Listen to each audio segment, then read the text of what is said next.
Stethoscope എടുത്ത് മാറ്റി വെക്കാൻ പറ കുഞ്ഞാപ്പൂ. ഡോക്ടർ എന്ന് വെച്ച് താലി കെട്ടുമ്പോഴും പരമേശ്വരനെ പോലെ ഇത് കഴിച്ചിട്ടുണ്ടോ? ചുറ്റും അങ്ങേർക്ക് അത്രയും തിരക്കാ. ഇതൊരു സാധാരണ ഡോക്ടർ അല്ല. ആണും പെണ്ണുമായിട്ട് ഓപ്പറേഷൻ തിയേറ്ററിന് മുമ്പിൽ ഇങ്ങനെ ക്യൂ നിൽക്കുകയാണ്. മുഹൂർത്തം തെറ്റായിരിക്കാൻ വേണ്ടി സമയത്ത് എത്തിയെന്നുള്ളൂ ഓടിപ്പിടിച്ച്. ഏട്ടാ, മുഹൂർത്തം ആകാറായില്ലേ? പിന്നെ മാലയിടേണ്ട താമസമുള്ളൂ. പയ്യൻ തിയേറ്ററിലേക്ക് ഓടും. പറഞ്ഞില്ലാന്ന് വേണ്ട. പിന്നെ അങ്ങനെ കല്യാണം കഴിഞ്ഞ ഉടനെ സിനിമയ്ക്കൊന്നും പോകണ്ട. സിനിമാ തിയേറ്റർ അല്ല, ഓപ്പറേഷൻ തിയേറ്റർ.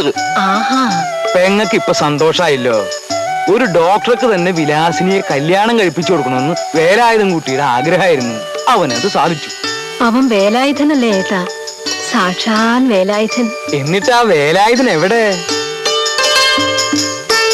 വിശ്രമമില്ലാത്ത ഓട്ടായിരുന്നില്ലേ? ക്ഷീണം കൊണ്ടുള്ള ഉറക്ക. വേലായുധം കുട്ടി എന്തായി കാണിക്കണേ? മുഹൂർത്തത്തിനുള്ള സമയമായി. കല്യാണം കഴിഞ്ഞ ഉടനെ ചെക്കൻ ആശുപത്രിയിലേക്ക് ഓടണം അത്രേ. ഊണ് കഴിക്കാൻ കൂടി നിക്കണില്ലാന്ന്. വേലായുധം കുട്ടി ഒന്ന് പോയി മുഖം കഴിക്കേ. മുഹൂർത്തം തെറ്റും. പിന്നെ ഡോക്ടറുടെ വഴിക്ക് പോവും. ഒടുക്കം വല്ല കമ്പൗണ്ടറും വിളിച്ച് കട്ടിക്കേണ്ടി വരും. വേം വന്നേ.